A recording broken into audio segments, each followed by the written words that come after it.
Évangile de Jésus-Christ selon saint Jean, chapitre 1, versets 6 à 8 et 19 à 28. Au milieu de vous se tient celui que vous ne connaissez pas. Il y eut un homme envoyé par Dieu. Son nom était Jean. Il est venu comme témoin pour rendre témoignage à la lumière, afin que tous croient par lui. Cet homme n'était pas la lumière, mais il était là pour rendre témoignage à la lumière.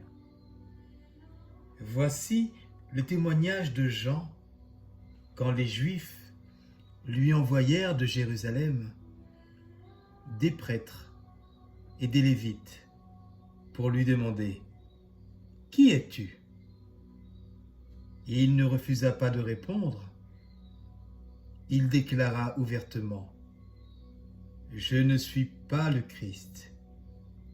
Et ils lui demandèrent « Alors, qu'en est-il? Es-tu le prophète Élie » Il répondit « Je ne le suis pas. » « Es-tu le prophète annoncé » Il répondit « Non. » Alors ils lui dirent « Qui es-tu » Il faut que nous donnions une réponse à ceux qui nous ont envoyés. Que dis-tu sur toi-même ? Il répondit « Je suis la voix de celui qui crie dans le désert. Redressez le chemin du Seigneur, comme a dit le prophète Isaïe. » Or, ils avaient envoyé de la part des pharisiens. Et ils lui posèrent encore cette question. « Pourquoi donc baptises-tu, si tu n'es ni le Christ, ni Élie, ni le prophète ?» Jean leur répondit, « Moi, je baptise dans l'eau. Mais au milieu de vous se tient celui que vous ne connaissez pas.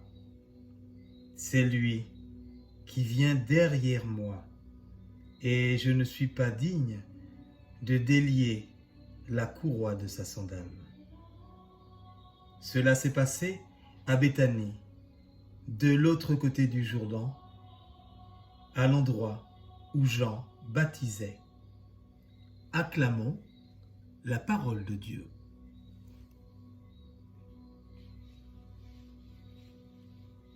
Bonjour mes amis. En ce 3e dimanche de l'Avent est le dimanche de la joie. Pourquoi les textes parlent-ils de joie alors que même nous ne sommes pas dans la joie, mais nous sommes parfois en prison,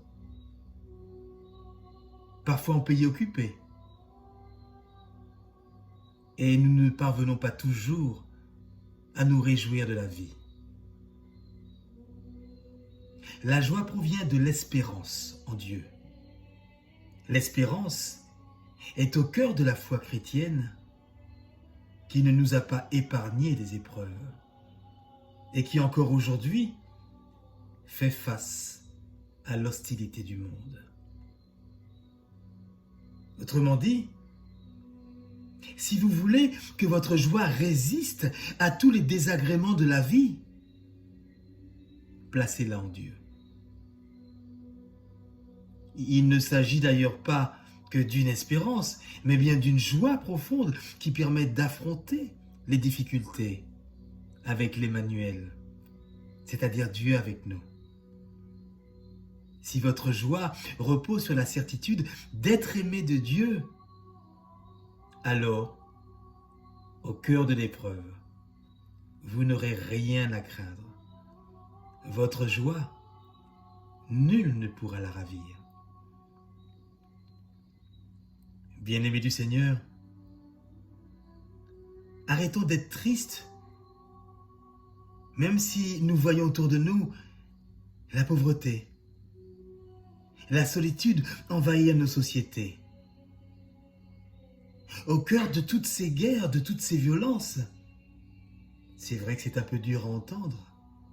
Et pourtant, n'oublions pas que l'Emmanuel chemine avec nous sur nos chemins.